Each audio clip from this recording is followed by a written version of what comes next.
everyone and welcome back to my channel. My name's Rebecca. If you haven't been here before, welcome.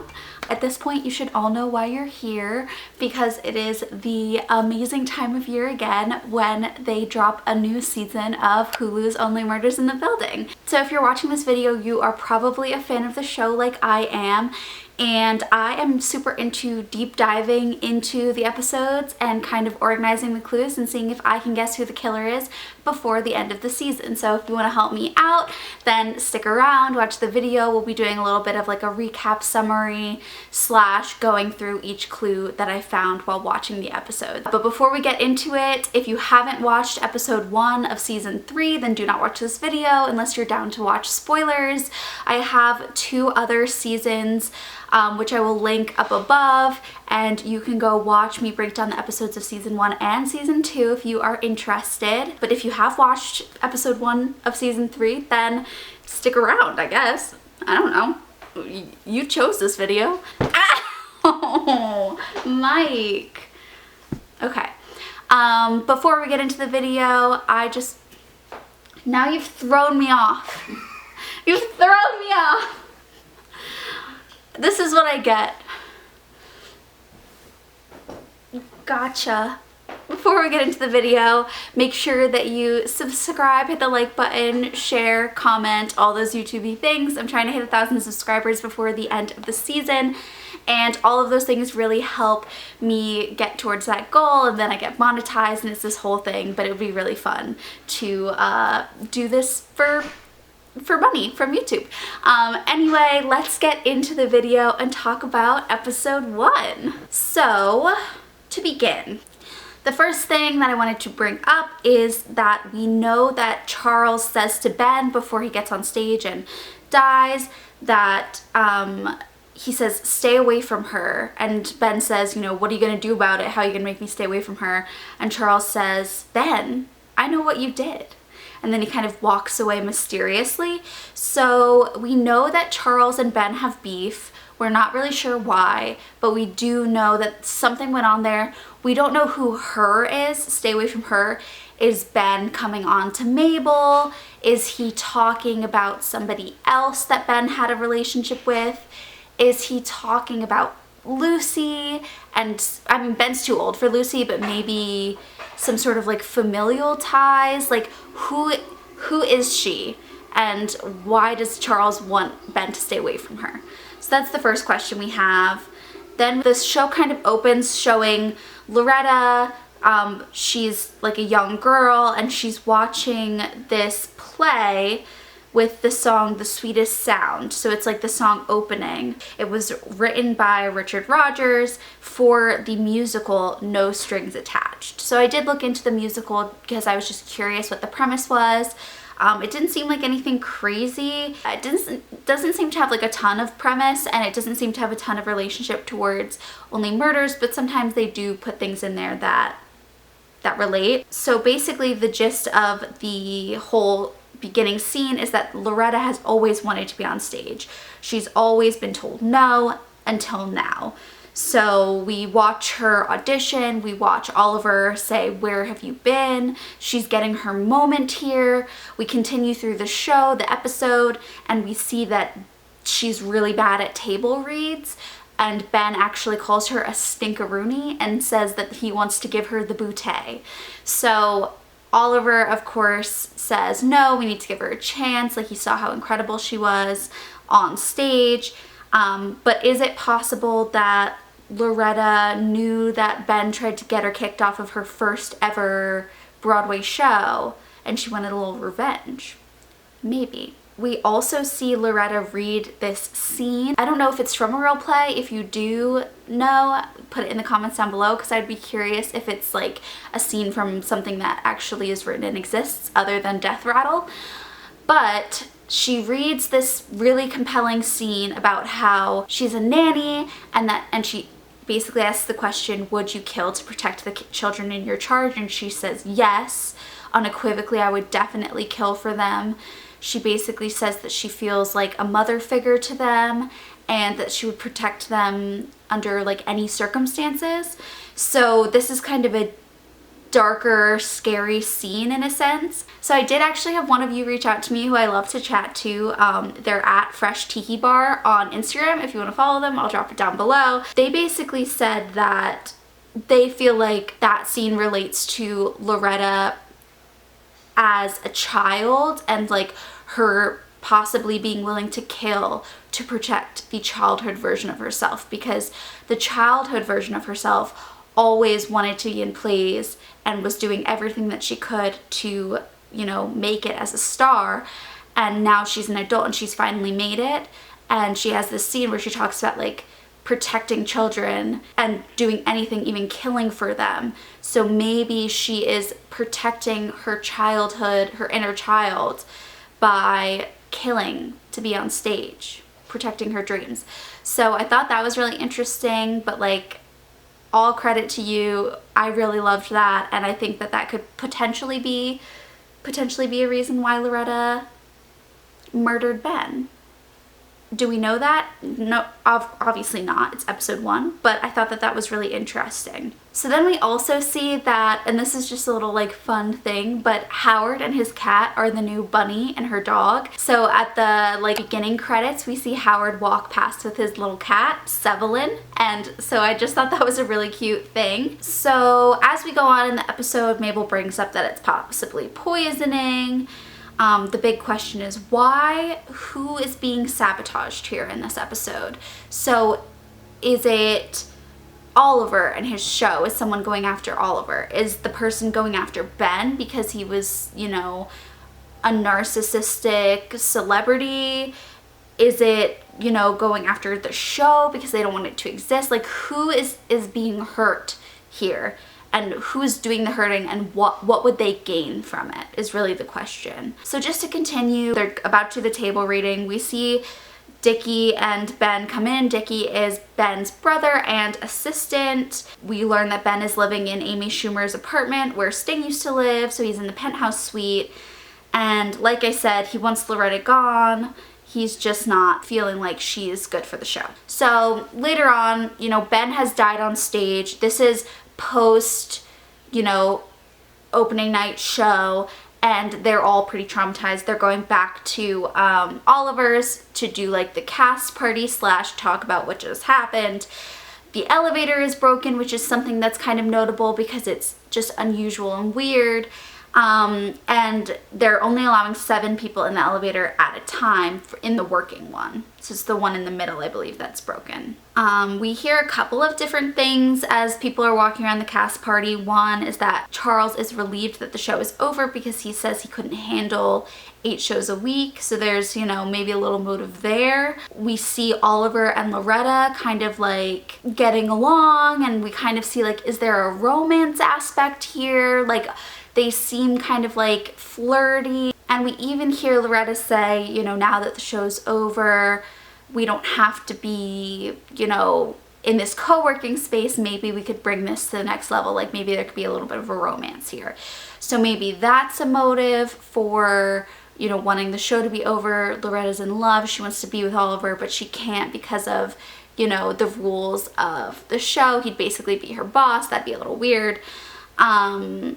Then, of course, the crazy moment in the show when Ben barges into the room. You know, everyone's shook that Ben is alive. I'm gonna be honest, I looked around the room at everyone's faces. Nobody seemed pleased. Everyone seemed both shocked and disgusted. We also hear Ben say that they pumped his stomach. He was basically dead for an hour, and that they said it might have been something that he ate. When Mabel points out that he had blood on his mouth, he said that when he fell, he bit his tongue. He then goes around the room and kind of reveals himself to us a little bit, saying things like that he and Kimber had a romance that he, you know, ruined. And you can see her face. She looks like horrified. We can see him go to Jonathan, who's Howard's boyfriend, and tell him, you know, oh, he was the understudy and he never would have let Jonathan take a step on stage, but like now maybe he'll let him do a matinee or something. So we learn even more information. Now Jonathan has a motive for possibly killing Ben. Ben goes around to Bobo and he says like, oh, I always said no to you, and now like no longer, like now I'm gonna say yes to you basically. and we don't know what that is about. What was he saying no to him about? Like, is Bobo like a crazy fan? And you know, Ben was always telling him no when he asked to hang out. And then Ben gets to Loretta and he says that she is a snake, and he hisses at her and says that, like, you know, a fellow snake can spot a snake. And so we don't know what's going on there, what the tea is, but there's definitely something going on between Loretta and Ben, and they are not friends. We also hear him say that he has beef with Charles, which we kind of knew, and so that's kind of like him going around the room. He gives us a lot of reasons why people might have wanted him gone, and then he gets a phone call that he had to take privately. He kind of jokes about it, and then when he sees who's calling, he's like, oh, I'll go take this like somewhere else. So that's interesting. It's like, who called him? What did they have to say to him? Why did he have to take it privately? I will say that his brother Dickie looks really overwhelmed when he comes in after Ben, confused and jarred, and kind of annoyed, like when Ben says, oh, well, like they said it was a record at the hospital, and Dickie says they didn't say that. So there's definitely some like brotherly dynamic going on here as well. Then we see Mabel turn to Loretta and say something along the lines of like, oh, you must be so happy because the show's going on, and we know how much she always wanted to be in a show. And Loretta calls Ben a bleeping asshole. So obviously she doesn't like Ben, but also does this mean that she doesn't want to be in the show anymore? Is this something that she always wanted, but then she realized that once she got it, she didn't want it anymore? So that's kind of a question as well. So after all this happens, you know, Ben goes upstairs to shower, get changed, freshen up after being dead for an hour.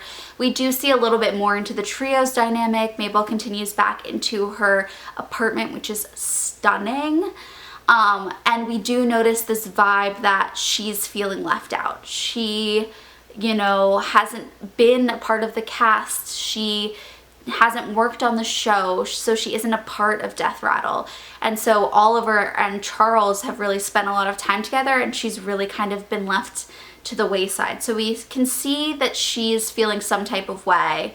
Maybe she's feeling left out. And it is kind of sad. And then she also tells us that she's moving out in 4 weeks. She's not staying in the apartment. Her aunt had sold it, and she's going to have to move somewhere else. She's looking in Queens, she's looking in Brooklyn. But that's really sad too, because, you know, the Arconia is her home, and that's where they live, and so I just can't imagine her being anywhere else. So that was kind of a shocker. So they all get into the elevator, they're headed down, and what happens? Blood starts dripping from the ceiling onto Charles's face and hat.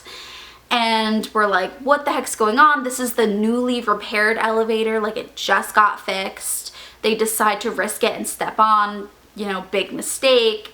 And it makes some weird like groaning noises. And then once it stops on the floor, they all jump out, and the, you know, ceiling crashes through. And who is there but Ben? Dead ×2. So we realize that it happened again, and this time it's in the building, which means, yes, they can continue the podcast Only Murders in the Building, because technically Ben has died inside of the Arconia. So we have a pretty good idea that he was pushed down the elevator shaft, and that is how he died. We don't know whether that like groaning sound was because he like hit the elevator and then fell through while they were inside it, or whether he'd been sat on top of the elevator dead and had just, you know, the body had just fallen through once they like, you know, got on it. We don't really know. This basically means two things. Either the killer struck twice, once trying to kill him either by poisoning or something on stage, didn't work out, then pushed him down the elevator shaft. Or two, we have two killers this season, because either the one killer would have to have two opportunities to kill Ben, or two different people had different opportunities and motives to kill Ben. The first one unsuccessful, the second one successful. So basically the consensus of that is Ben was probably poisoned, and then he was definitely pushed down the elevator shaft. So now we get to talk about the theories of the season. It's obviously only episode 1, and these are just my best guesses. Now, I talked about this last video, but probably it's not Loretta or Kimber because they've already called them out as like huge suspects. It's probably not Mabel, Charles, or Oliver because that would probably end the show. So yeah, I don't think that they would make it too obvious, but in terms of Loretta, you know, she did have that monologue on stage about killing to protect a child, so maybe she is, you know, protecting someone. She's a mother figure and she's trying to keep them safe. Maybe Dickie, who is this disgruntled brother / employee of Ben, decided he'd had enough, so he killed Ben. Maybe. Then we also have the theory that @FreshTikiBar on Instagram was talking to me about, which is basically that Loretta is here to protect her inner child. Ben threatened her in the show, tried to get her kicked out, so she killed him to make sure that he could not get her kicked off of the show. We also don't know why Ben and Loretta didn't get along. Did they know each other beforehand? Probably not, because when he came in, you know, she said, "I'm a big fan," and he didn't seem to recognize her, but there seems to be something there, and they love a parental aspect in Only Murders. You know, we had Theo and Teddy Demas the last couple of seasons, and we've got Charles and Lucy, so they love a family dynamic. So it would be interesting if Loretta takes on like a motherly role, and you know, whether it's with her own inner child or with somebody else trying to protect someone, we don't know. We've got Kimber, who, like I said, might be too obvious of a choice right now, but we did hear that there was a little romance thing between Ben and her and that he ruined it, and she really didn't look pleased to see him alive. Then we've got Jonathan, the disrespected understudy who would have maybe been able to step into the spotlight if Ben was out of the way. And then we've got Bobo, who Ben says he's always said no to. Maybe Bobo is the super fan. We've seen that notebook with clippings of like Ben and like his life and things he's done, and so maybe that notebook is Bobo's. He's a super fan and he, you know, was jilted, was told no by Ben. You know, maybe Ben didn't want to hang out with him, get drinks, do whatever, so Bobo took him out because, you know, he hurt.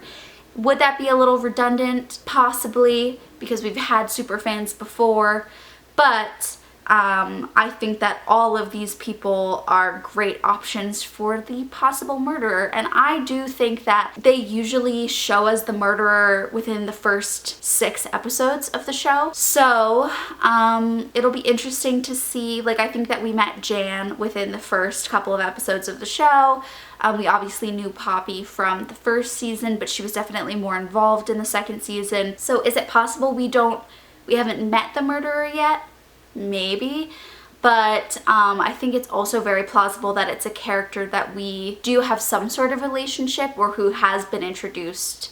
So those are all my theories and clues for episode 1 of season 3 of Only Murders in the Building. If you liked it, make sure to hit that like button, subscribe, hit the bell notification, comment, share, all those YouTube-y things. And definitely comment down below and let me know who you think the murderer is and what you thought of the first episode of the 3rd season. Because, like, I don't know, we're like pretty far along at this point in terms of the show and how the series has changed and evolved.